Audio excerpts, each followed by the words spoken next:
buenos días. Este es su programa Antena Internacional, el programa que le trae el análisis de los principales acontecimientos mundiales.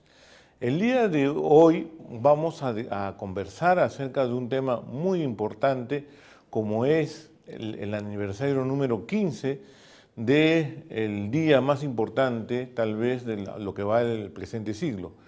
El 11 de septiembre del 2001, cuando 3 grupos terroristas atentaron contra 2 de las Torres Gemelas de Nueva York y el Pentágono.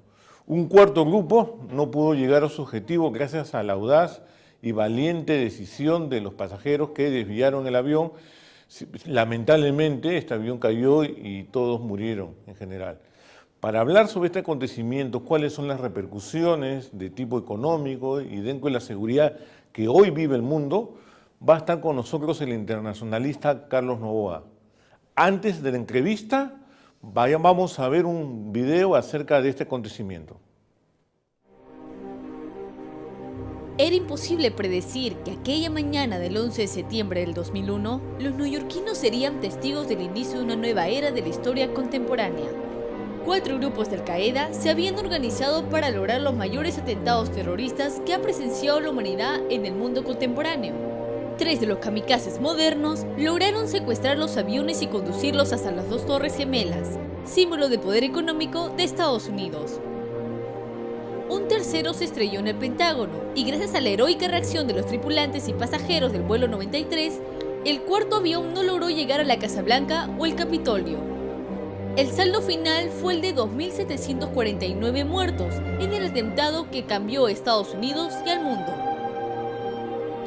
A nivel internacional, Estados Unidos colocó el tema del Medio Oriente y la desaparición de las dictaduras como su primera prioridad. Así lanzó invasiones a Afganistán en el 2001, Irak en el 2004 y apoyó a los distintos movimientos prodemocráticos en dicha región y en el Magreb. Las largas dictaduras de Túnez, Egipto, Libia comenzaron a caerse, pero los gobiernos no fueron tomados por movimientos democráticos, sino por grupos islámicos más radicales que trajeron el caos a la región.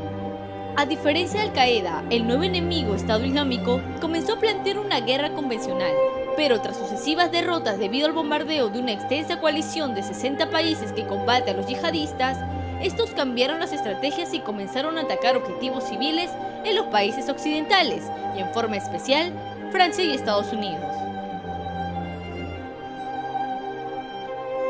La desestabilización de los países de Magreb y Medio Oriente ha provocado la mayor crisis humanitaria de la Segunda Guerra Mundial. Oleadas de miles de sirios y de africanos llegan a Europa en búsqueda de refugio político. Esto ha sido bien aprovechado por los partidos conservadores y xenófobos de Europa y ha consolidado una opinión pública contraria a los inmigrantes.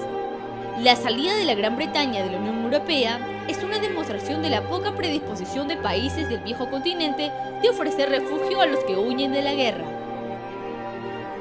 En resumen, tenemos un mundo que ha privilegiado su seguridad a costa de sus libertades y que la palabra globalización ha pasado a tener un significado negativo para un gran sector de los estadounidenses. Esta es la herencia del 11 de septiembre.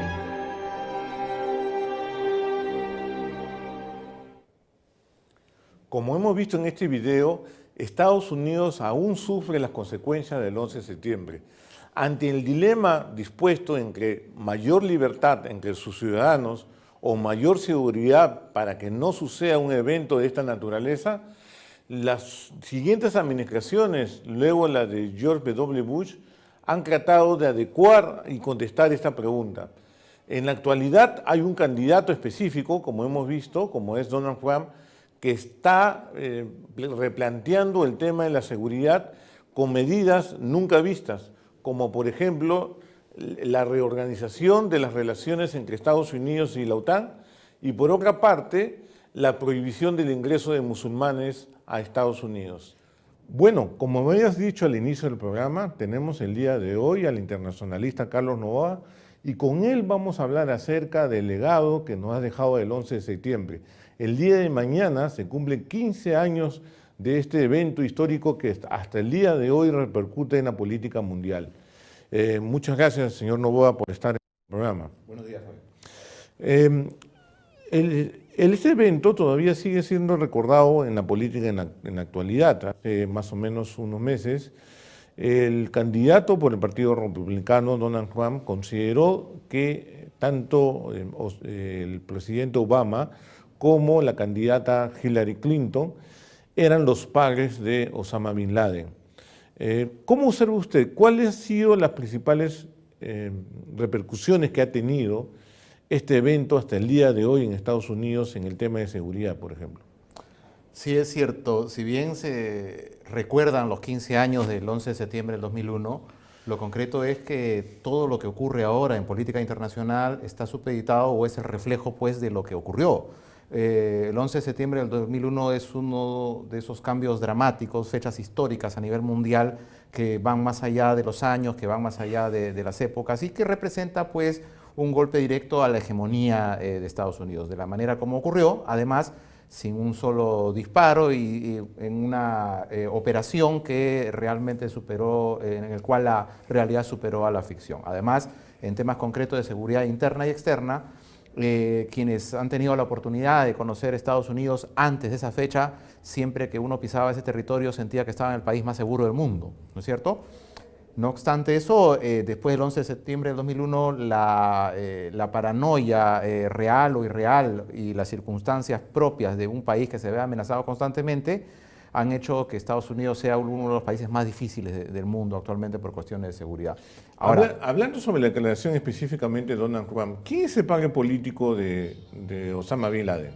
Bueno, en realidad hay varios aspectos porque si bien es cierto, Osama está muerto, su nombre es utilizado de distintas maneras por distintas facciones. Evidentemente no hay ninguna relación, pues, entre Obama y Hillary Clinton directamente con Osama Bin Laden, pero ese nombre es un nombre que genera una sensación, evidentemente, en el electorado estadounidense, y utilizarlo a favor o en contra siempre va a motivar que se pierdan adeptos o se ganen adeptos. Y en este caso, Trump, como lo hemos visto con su actuación en México, su actuación con respecto a los temas de Medio Oriente y a los temas de seguridad internacional, utiliza todas las herramientas que tenga a su favor y el nombre de Osama Bin Laden es una herramienta muy poderosa para ganar adeptos. Antes del 11 de septiembre, si nosotros revisamos cómo estaba Medio Oriente, muchos países estaban predominantemente dominados por gobiernos autoritarios hasta dictatoriales. Es el caso de Siria, es el caso de Irak, es el caso de Libia en general y el caso de Egipto. Podríamos decir que antes del 11 de septiembre, antes de la intervención de Estados Unidos, en diferentes maneras, ¿estamos en un mundo más seguro? Bueno, es complicado decirlo, depende cómo se mire y de dónde se mire, ¿no? Paradójicamente, para nuestro público diríamos que América Latina hoy es un lugar, con todos los problemas que tiene, es un lugar más seguro que Europa o el propio Estados Unidos, ¿no? Cosa que era muy diferente en los años 90, ¿no? Pero en realidad lo que ha ocurrido es una reconfiguración del orden internacional que ha llevado, pues, después de la Guerra Fría, ¿no?, a un nuevo escenario en el cual, pues, las secuelas o las consecuencias de esta guerra de civilizaciones, como lo llamó en algún momento el choque de civilizaciones, como lo llamó Huntington, ha tenido alguna repercusión, ¿no? Más allá de cuestiones religiosas o políticas, lo concreto es que el mundo no es un lugar seguro, de que hay amenazas a nivel internacional y que hoy en día Francia, Alemania, España, la misma Gran Bretaña, son países que siguen conservando ese legado histórico, pero son países inseguros, por cierto. Claro, le indico eso porque justamente en esta campaña electoral se hablaba de que justamente dictadores como Muammar Gaddafi o Hosni Mubarak hubieran creado un ambiente más propicio a los intereses norteamericanos, ya que la zona sería mucho más calmada que el día de hoy. Podría ser, ¿no? Viéndolo desde ese punto de vista, sí, podría decirse que sí, porque los regímenes autoritarios muy fuertes en esos escenarios, pues, tenían controlados a todo tipo de insurgencia. Pero esto es algo que nace o que se desprende principalmente de lo que ha significado el fin de la hegemonía estadounidense o del mundo bipolar, y en el cual, pues, Estados Unidos cambia de prioridades a partir de una nueva identificación. Bueno, sabemos bien que en las relaciones internacionales Hablamos, pues, los países no tienen amigos, ¿no? Tienen intereses, y los intereses de Estados Unidos han cambiado con el paso de los años por razones económicas, por razones sociales y por una serie de razones, sobre todo internas, porque también hay que subrayar, pues, que precisamente en Estados Unidos, sobre todo, la política exterior está subordinada o supeditada a la política interna, ¿no?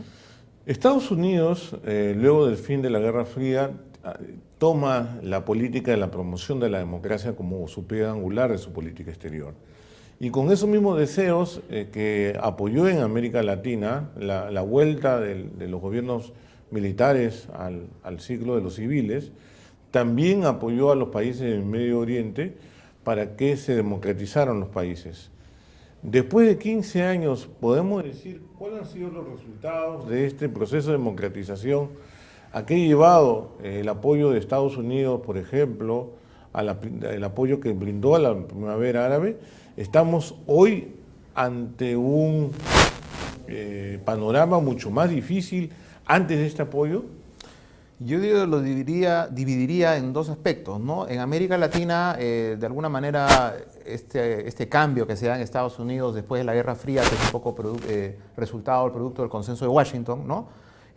Significa, pues, que los países efectivamente volvieron a ser democráticos, pero ese concepto de democracia todavía está en una situación, un proceso de construcción en muchos países, porque hay que construir instituciones, ¿no?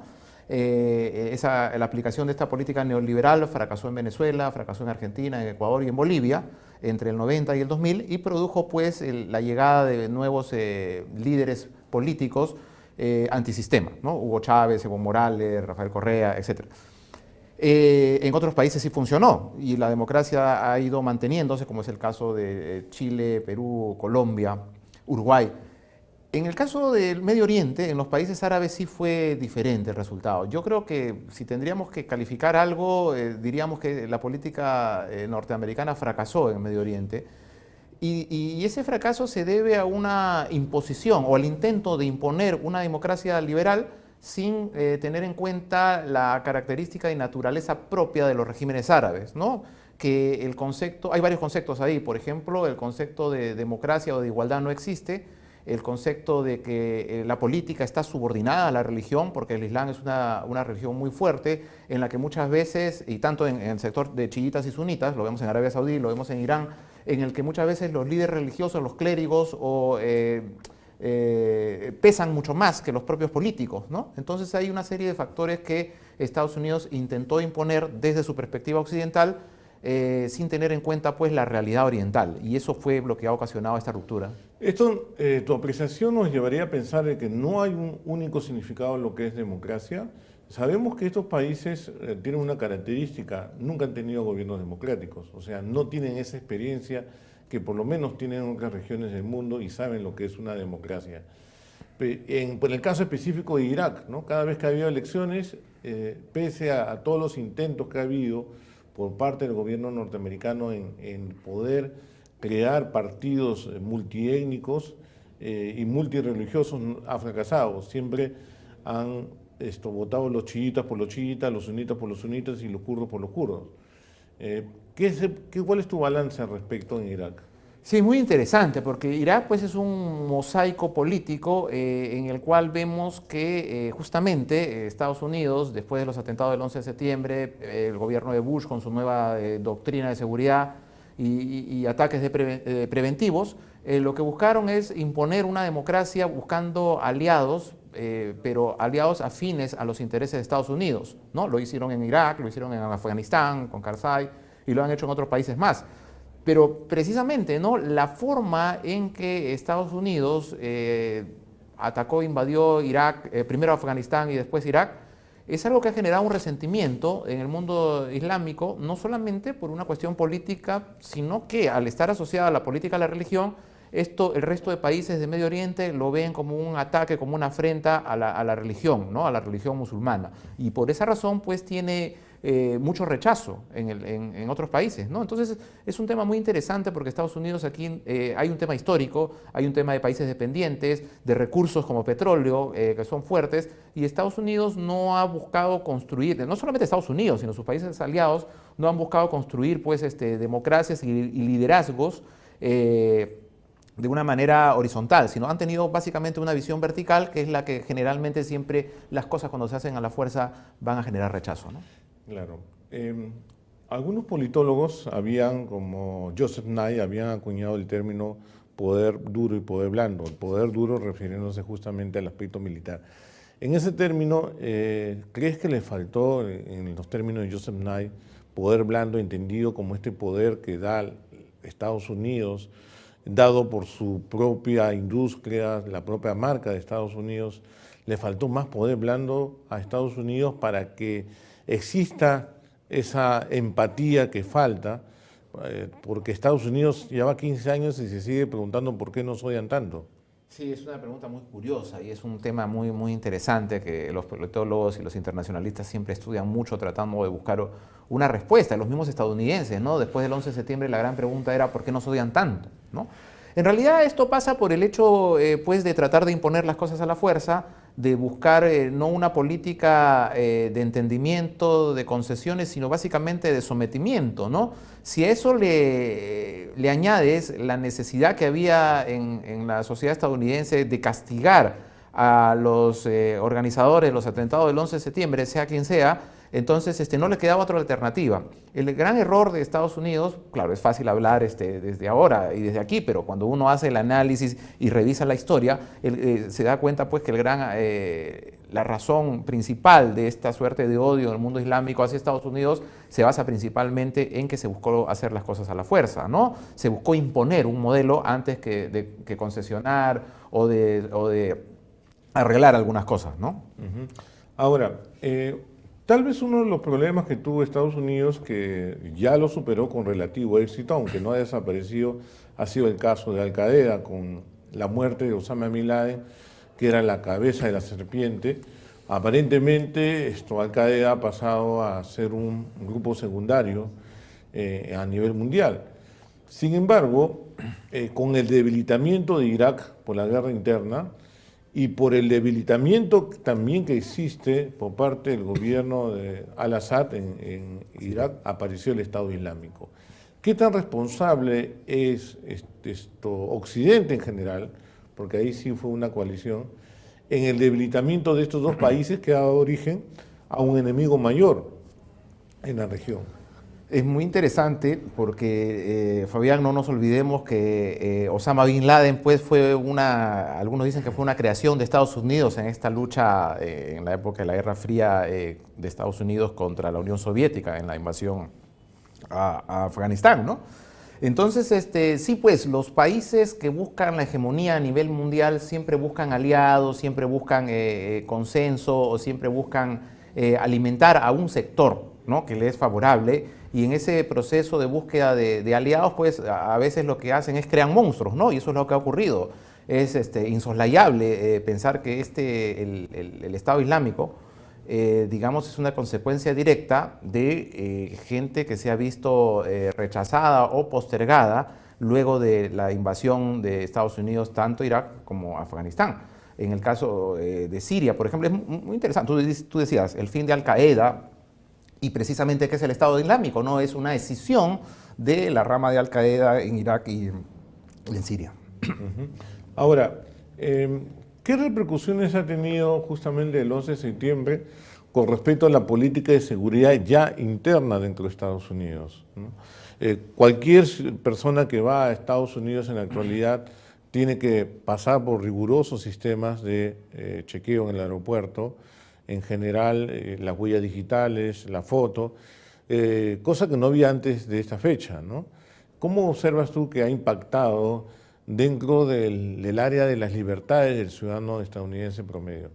Mucho, ha impactado mucho. Yo diría que ha cambiado el estilo de vida de los estadounidenses, porque lo que nos llega a través de los medios de comunicación, a través de la prensa, es lo que más o menos se ve y lo que es evidente, ¿no? Intentos de ataques, etcétera, etcétera. Pero quienes trabajan en estos temas saben muy bien de que amenazas de atentados en Estados Unidos hay todos los días. Y les ha costado un tiempo, les ha costado años a Estados Unidos dominar o manejar todo, entablar todo un sistema de seguridad que les permita, sobre todo, primero hacer un trabajo de preventivo, ¿no? el hecho de que cualquier ciudadano del mundo, cuando llega a Estados Unidos, es registrado, es ubicado, etcétera, es simplemente una consecuencia de un trabajo que se viene haciendo hace años. Los terroristas ya no atacan a Estados Unidos, no porque no quieran, sino porque los ataques se identifican rápidamente. Y es por eso que también Al-Qaeda lo ha dicho, ¿no? No solamente se ataca territorio de Estados Unidos, sino intereses de Estados Unidos en cualquier parte del mundo.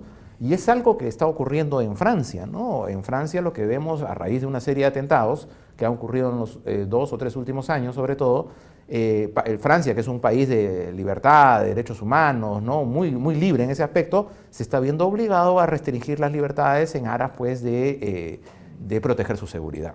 Correcto. ¿No? Ahora, ¿qué tan fácil puede ser cometerse un atentado en Estados Unidos cuando sabemos que pueden aparecer terroristas o ya hay células durmientes en la actualidad en Estados Unidos? Y al mismo tiempo continúa la política estadounidense de tener la libertad de tener armas en general, esta política de la enmienda que le permite a cualquier ciudadano estadounidense poder acceder a armas de fuego. ¿Crees que eso pone en grave riesgo la seguridad en general?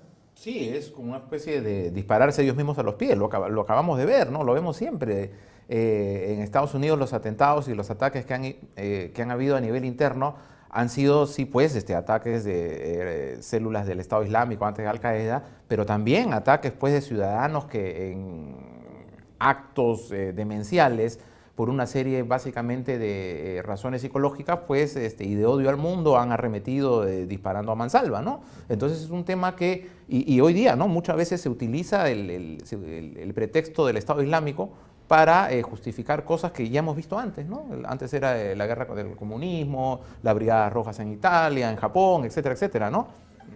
En un momento dado pusiste en la balanza lo que era, por una parte, la seguridad y por otra parte, la libertad. ¿Crees que en un momento dado, por privilegiar la seguridad, se pueda restringir la venta de armas de una manera importante? Yo creo que para muchos en Estados Unidos ese sería un estado ideal, por un lado, pero por otro lado creo que también el tema de mantener armas o tener un arma en Estados Unidos es muy fuerte, ¿no? Es un tema muy propio de una sociedad que tiene este tema enraizado. Y yo creo que tendría que ocurrir pues una serie de hechos ya demasiado violentos y en un nivel extremo para que eso suceda. O sea, yo no descarto que esto ocurra, pero ¿qué hemos visto en los últimos años en Estados Unidos? Ha descendido el nivel de ataques extremistas o de células islamistas, pero no ha descendido el nivel de ataques internos, quiero decir, de los propios estadounidenses hacia ellos en estos ataques de locura, ¿no? Y si no ha ocurrido eso hasta ahora, pese a que ha habido ataques muy penosos, creo que todavía no hay un espacio para que eso se dé, ¿no? Hay una enmienda muy fuerte y, repito, tendría que ocurrir algo muy extremo y muy sucesivo como para que las autoridades cambien esto, ¿no? Y ese cambio sea aceptado por la población también. En uno de los últimos ataques terroristas, el candidato Donald Trump dijo de que esto no hubiera pasado si es que las personas hubieran tenido armas, ¿no? Para defenderse. Esa propuesta puede, en cierta manera, orientar o darnos a conocer lo que sería una política de lucha contra el terrorismo, o sea, no de desarmar a la población, sino mantener a todo el mundo con armas. Bueno, Trump dice cualquier cosa por obtener votos, ¿no? Ahora que está cayendo en las encuestas, pero yo creo que lo dijo de una manera en la que lo que buscaba es ganar más votos, más adeptos, ¿no? Considero que ese tipo de políticas, si se dan, tienen que ser el resultado de un estudio bien preparado y bien hecho, ¿no? Salvando la distancia, pues en el Perú, en la lucha contra el terrorismo se armó a ronderos, ¿no? en la zona andina, pero no es el caso, ¿no? No es el caso porque en Estados Unidos no es el caso porque tienes a extremistas o células durmientes islamistas que podrían estar más identificados en Estados Unidos que en Europa, ¿no? En Francia están mimetizados, en Gran Bretaña también. Y muchas veces lo que vemos otra vez, ¿no? Es el resultado de los ataques en Estados Unidos muchas veces se deben a a problemas internos, ¿no?, de la propia población. Entonces yo creo que la solución va por otro lado, va por un lado de un trabajo psicológico, un trabajo social, de aceptación, de búsqueda de identidad, etcétera, ¿no? Son los propios problemas que una sociedad como la estadounidense tiene que enfrentar. Bueno, por último, ¿qué tanto el haber privilegiado en estos 15 años la agenda de Medio Oriente, la agenda de Afganistán, de lo que pasa en Irak o Siria, ha permitido o no ha permitido justamente que América Latina y Estados Unidos dieran el siguiente paso, ¿no? El que era que Estados Unidos atienda la agenda de América Latina? Yo creo que sí tuvo repercusión y es normal que haya sido así, no podemos molestarnos porque realmente lo que ocurre es que Estados Unidos vio vulnerada su propia seguridad y tuvo que hacer un cambio de prioridades. Recordemos justamente a manera de anécdota, ¿no?, que el 11 de septiembre del 2001 se encontraba nada más y nada menos que Colin Powell, a la sazón secretario de Estado norteamericano, se encontraba en Lima en una cumbre de las Américas, ¿no? Entonces como que fue la última oportunidad de hablar de una integración sincera entre Estados Unidos y América Latina. Estados Unidos creo que no se ha despreocupado de América Latina, pero ha dejado que las cosas vayan fluyendo a un ritmo, ¿no?, a un ritmo determinado. No ha hecho mucho por mejorar esa relación, pero tampoco ha hecho mucho por desgastarla, ¿no? Y ha seguido como que haciéndose el muertito en el caso de Venezuela, de Bolivia, ¿no? Ha dejado que las cosas avancen porque precisamente la atención estadounidense, para bien o para mal, está puesta pues en Medio Oriente, ¿no? Bueno, quisiera agradecerle por su presencia aquí, Carlos Noboa, internacionalista peruano, que nos ha dado muy buenas precisiones acerca de lo que es estos 15 años que se cumplen mañana, acerca de este magno evento y lamentable al mismo tiempo como fue el caso de los ataques del 11 de septiembre. Y con ustedes, señores, será hasta el próximo viernes aquí en su programa Antena Internacional. Muy buenos días.